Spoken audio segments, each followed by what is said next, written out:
Well, hey there. It's Tuesday, and third graders, I told you I'd be back again today to do a little more review on this chapter 10. Yesterday, we talked about measurement using a ruler. Today, I wanted to go to unit lesson 10.7, and it's about estimating and measuring liquid volumes. Excuse me. On page 599. Right up in the corner of that page, you see one of these. Kind of hard to see. It's a measuring cup.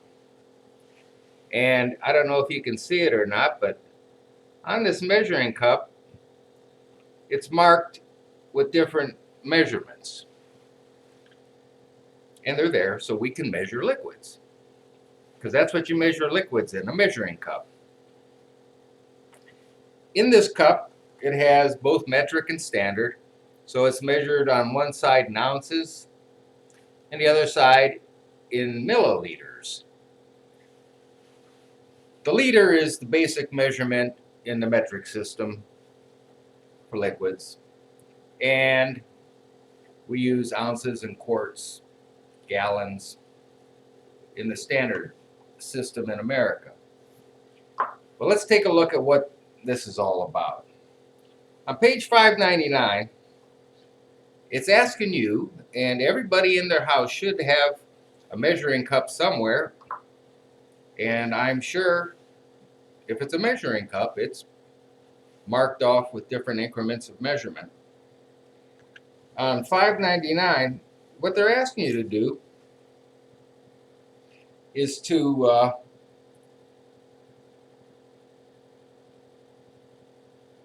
take 4 containers and put water in them, mark the level of the water with a piece of tape, and draw the container below and name the container. So it's just a little kind of experiment to show you what happens to liquid volume when you pour the same amount of liquid into different size containers.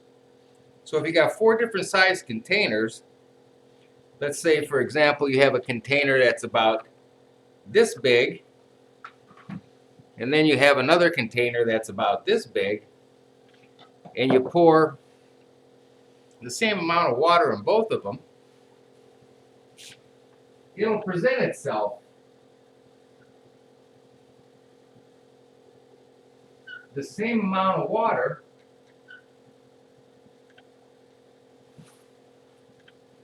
won't fill the container equally. In other words, it won't fill it to the same height because the volume is spread out inside the container. I imagine you all can understand that. Just to give you an example, man, I've got this scratchy throat today. Imagine filling up your bathtub and taking the amount of water that's in your bathtub and putting that into a swimming pool. Now in the bathtub, the water could be, that deep. But in the swimming pool, it would just be a little puddle of water on the bottom of the pool. So containers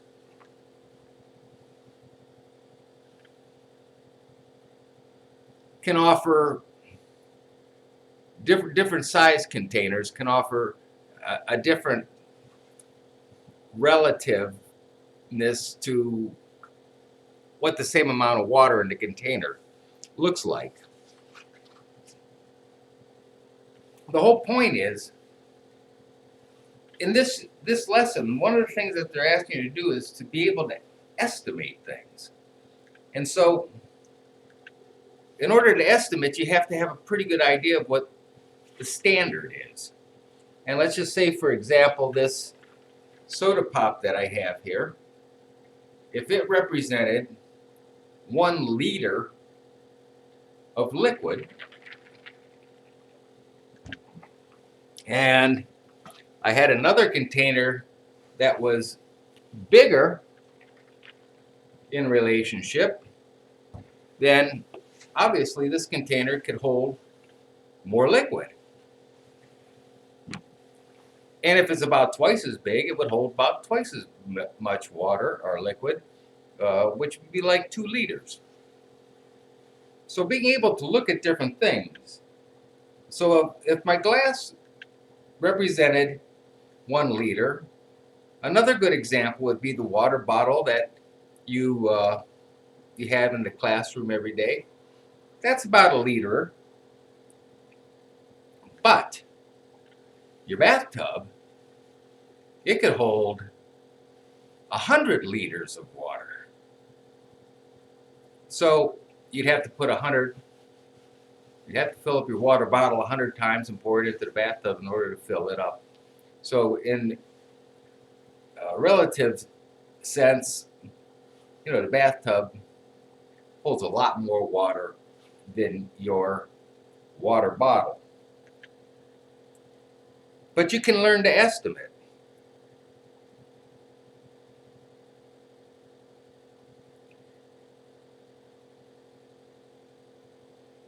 I'm looking on page 601.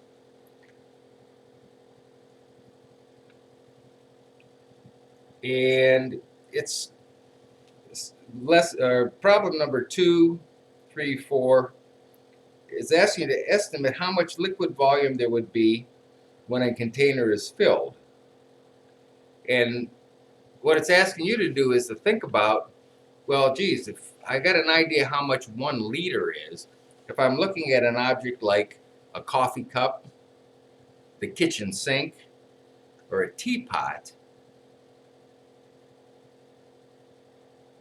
would they hold more or less than 1 liter?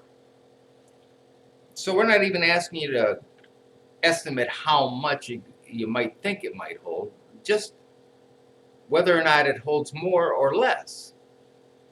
And a coffee cup is clearly smaller than your water bottle. So the answer to that question would be less.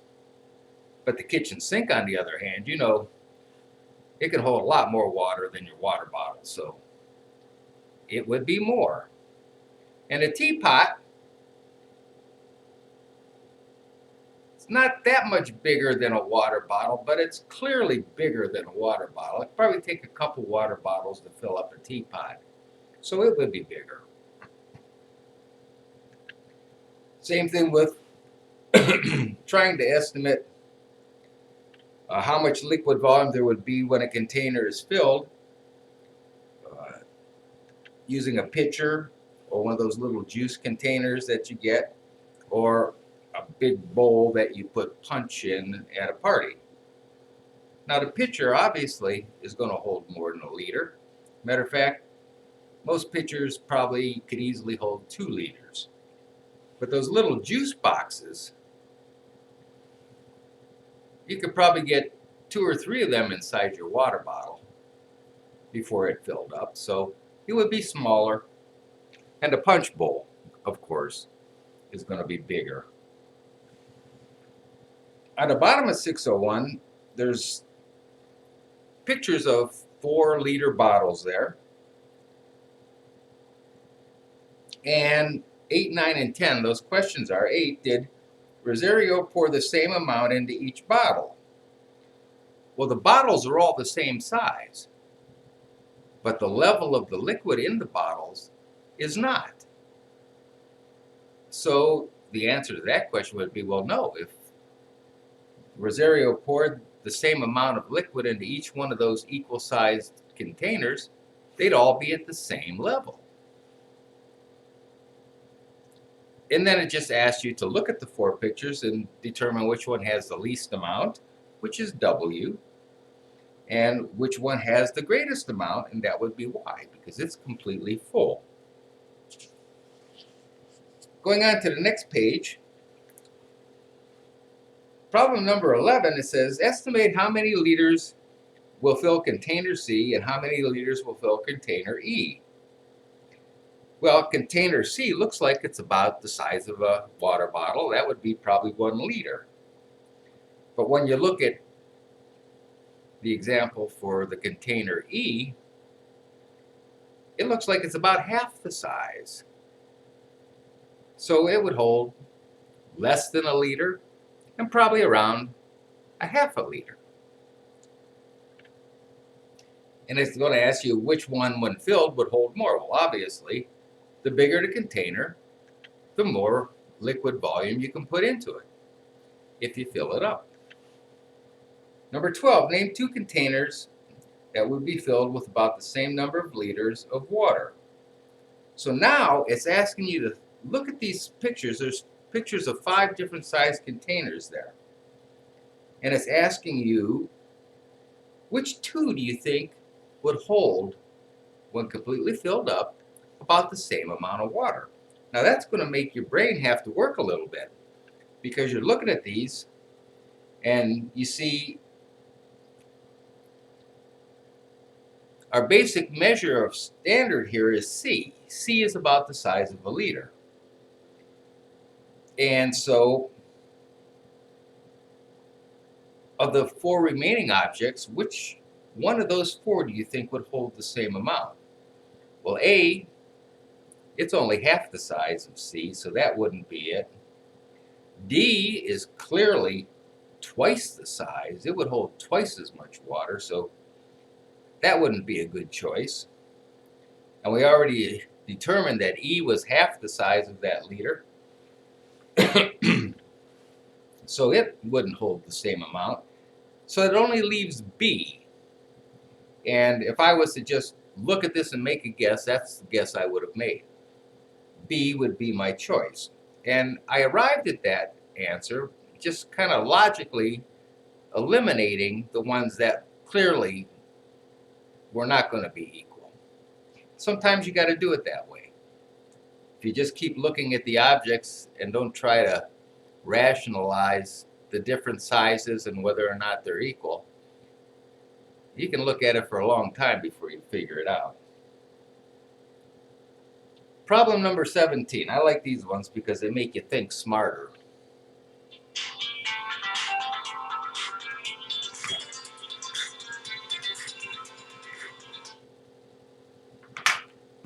Sorry.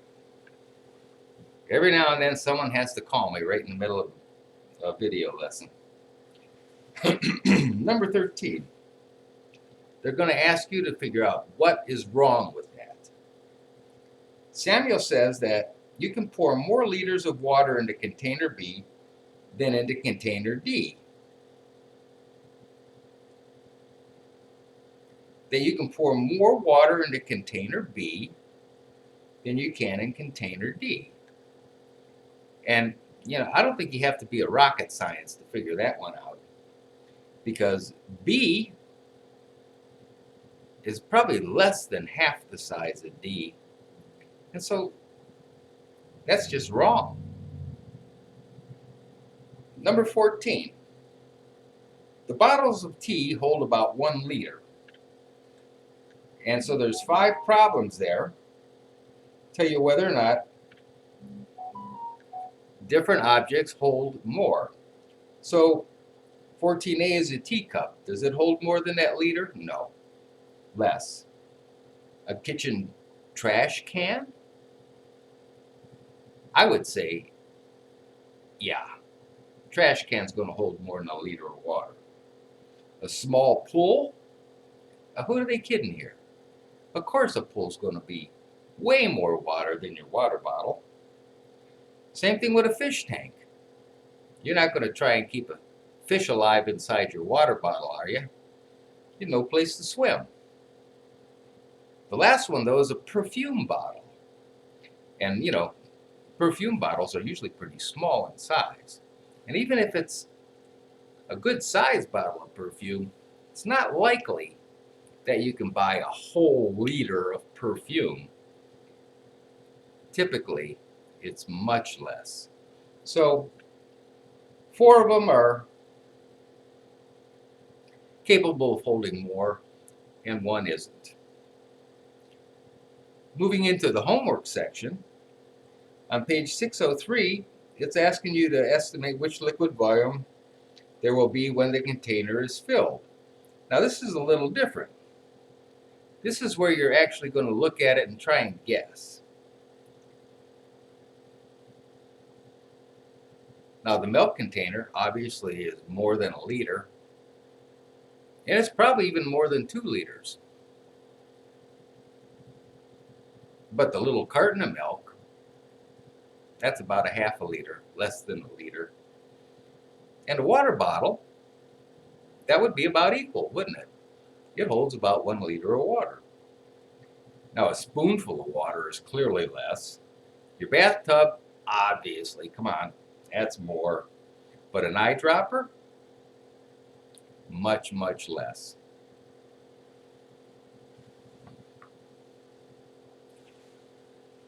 Number 7, again, you got 4 glasses that are the same size, and there's water poured in all 4 of them, and it's asking you which one has the most amount of water.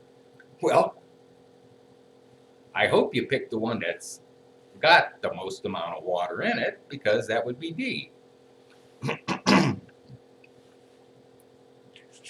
You think about, even in your house, go into the refrigerator and look at the containers in there that are holding things like juice or water or milk, and try to figure out, just by looking at it and thinking about, well, my water bottle's about this big. Is that milk container hold more or less? How about the juice? So that's pretty much what it's all about. You got a couple more questions on 604. Felicia filled the bathroom sink with water. Well, that's bathroom sink, that's going to hold some water. Is that more than 1 liter, less than 1 liter, or equal to a liter? Obviously, it's more than a liter. Number 2, Kyle needed about 1 liter of water to fill a container. Did Kyle most likely fill a small glass, spoon, or a vase? Well, from what we practiced earlier, a small glass is probably not enough to fill that. And we know a spoon, you'd be there for half an hour trying to fill up a liter with a spoonful of water at a time. But a vase that you put flowers in, that could be pretty close to what I would need to fill a water bottle. So that would be my my answer to that problem. So when thinking about measurements, find the old measuring cup and take a look at it.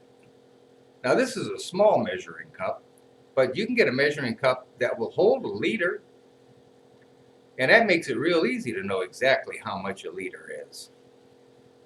And if you have one of those large measuring cups at home, it'll be that much easier for you. Meanwhile, always keep the point of reference. If you have a bottle of soda pop from the store, it'll tell you that it's 2 liters. And if you look at that and imagine what half of that is, that's how much a liter is. But that's our lesson for today. I hope you have a little clearer understanding of volume of liquids. And remember, volume is all about how much of something you can put inside something, what fills up that container. That's the volume. Stay safe, be good, stay out of trouble. And tomorrow we'll come back, we'll do one more lesson, because the next one is dealing with mass. And mass, just another kind of way to think about how much something weighs. Something that has a greater mass is heavier than something that has a lesser mass, which is lighter. So we'll talk about mass tomorrow. We'll see you then. Have a good one.